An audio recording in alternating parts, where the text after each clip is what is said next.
Thank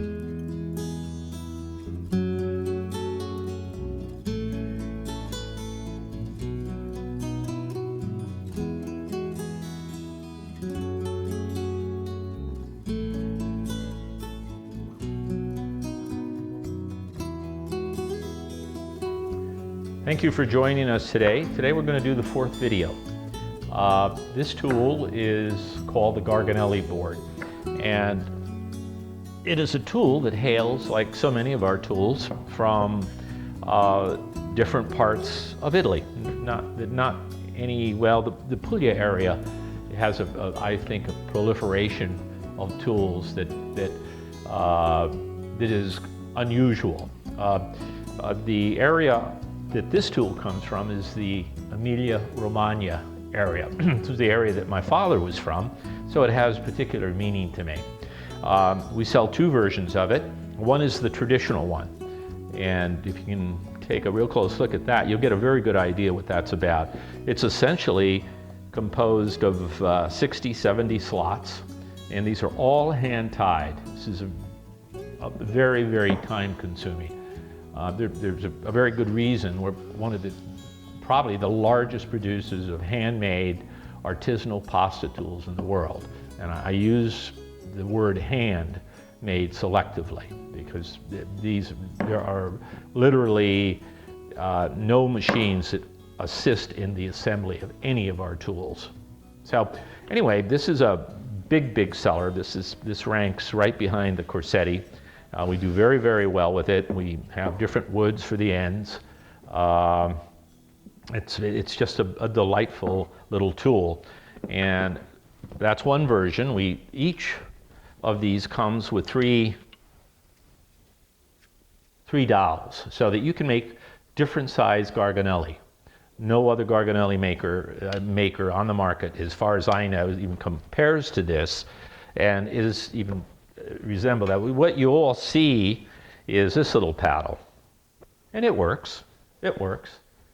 But this was referred to as a cone in Italy, and this was probably the first version that came out. And this has been around, I'm sure, for a couple hundred years. We use a natural jute. I'll never forget when we first started making this, we had a woman say, call me up, and she said, "You know, Terry," she said, "it's got bugs on it." I said, "I don't think so." I said, "Are you sure?" She said, "Absolutely, it's got bugs on it." I said, "Well, you sure it isn't the natural plant matter on the jute?" She said, "No, they're bugs." So I said, "Well, please send it back. There's no problem with that. We'll send you another one out." And I looked at it, and it was the residual from the plant, the hemp plant. We buy a version that is natural without all the processing. We could get the clean version and that would be fine, but we would prefer to get as close to how it was done in our shop. And so I said, "There's still a little plant matter on there," and she accepted it and was fine with it after she was convinced that I had reviewed it. So anyway, this is one version that we sell. And this is the other version. Now this is really unique, and this is my little contribution to artisanal pasta tools. Again, there is no other like this, as far as I know, being made or ever made like this. What we've done is we've put a groove board here, and then we essentially create the look of the original. These all have the same jute here, and you get the aesthetics of the original, but you get a little bit of the stableness of the solid piece here, because these are done with strings. This is what I use, and I've used mine for going on 4 years, and it's fine. And as you probably would think, I make more pasta than most people, and it served me well.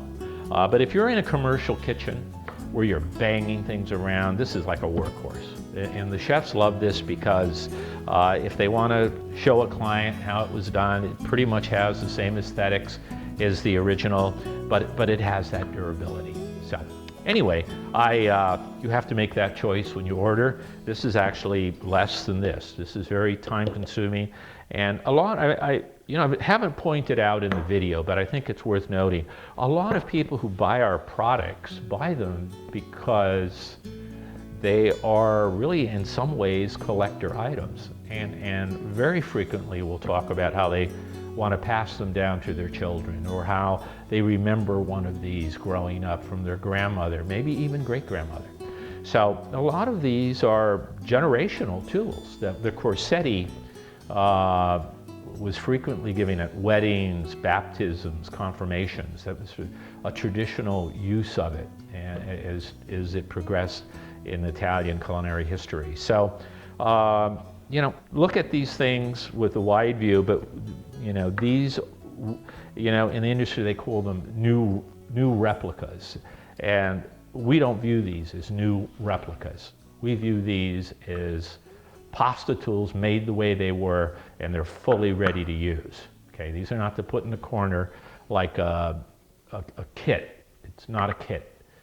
These have been done with as much integrity as we can to the process. Okay, so we'll show you how these work. These again are into that large family of grooved pastas or impression pasta. So we'll set this aside just for a minute.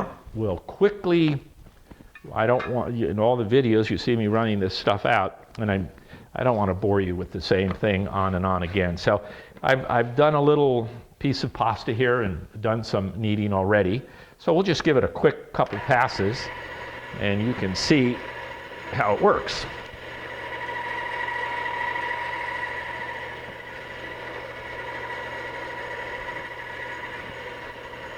Now again, I repeat this in all the videos, and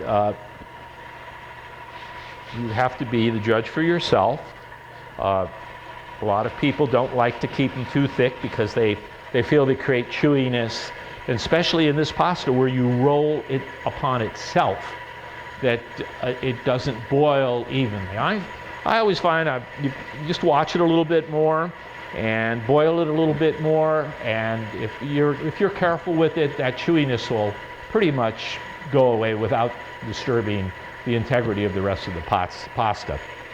But this actually, I must say, of all the pastas that I eat, whether they were created with my tool or not, this is my favorite pasta.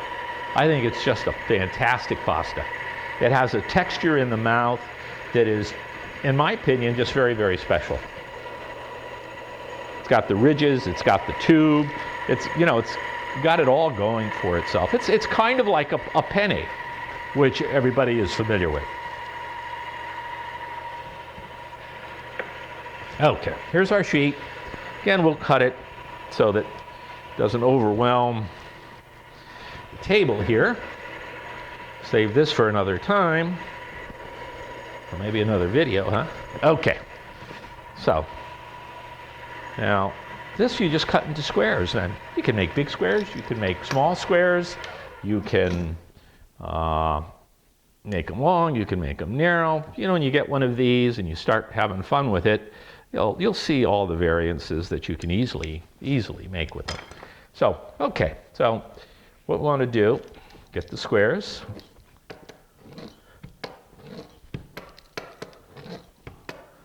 Okay, maybe just make a few here so that you can see how that works.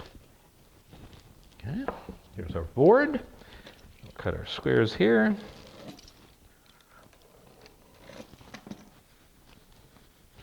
Now, I talked about my little cutter here, which is available in almost any culinary store, this little guy. Just love it. It's got that little wavy thing, as you can see here. I put a little wave on them.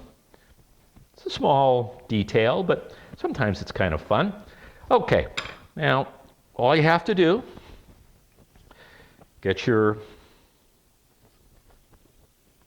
square, put it around the tube, and then just roll it. Now, I want you to, Jim, can you get in and give me a close-up on that, please?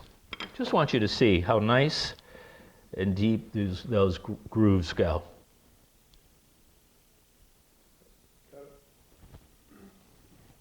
It's just I just love it because it collapses in the mouth, and And I'm going to make one that's really small. Oh, nice. Okay, and now your hole is smaller than this, you see? So you might have a finer pasta. No other seller of this offers 3 dowels. It's not a big deal, but it's a helpful little asset to this tool. And it helps in the variances that you can create with it. But it's just a great tool. Now, I always say sticky is the enemy of pasta. Never make a sticky pasta. And this board is less forgiving than most boards, okay? Most pasta tools. So you can see, you'll make a few batches of this, and if it doesn't stick to the finger, it's very unlikely. Then you roll it on the surface of a board to test it. Very unlikely it's going to stick on this. Now, you can, and in our site, we've taken some photographs where you can put water. I like to put oil in this pasta because the oil keeps it moist, and I don't like putting water or egg on this board. And I don't think you need it. I really don't. They hold generally very, very well. You just make sure and tighten them, and make sure you have a little bit of oil in that dough. And you might have 1 or 2 that'll loosen up on you in the water. Again, my theory is, who cares? Who cares? If the majority are coming out beautifully and well, rather than going through this thing of tapping each one and extending the process longer than it has to be. You can make a load of these once you get this thing going. Again, these freeze well. They're just, again, it's my favorite pasta. Okay, so that's how the original works. You can see the great grooves it makes on it. Now I'll show you this is what we refer to this is the hybrid. And it's, again, simply a rendition of this. And again, you just put your pasta on your dowel and roll, and there it is. Just as simple. Now, you can even, with our little system, and the restaurants love this, and a lot of our people who aren't in the restaurants love it, do 2 at a time. You can do, with our boards, you can do 3. So, there's no problem with that. I think 2 is a little bit more manageable, but it can be done. You just roll them out and you're fine. Now the doughs with this are traditionally made with egg.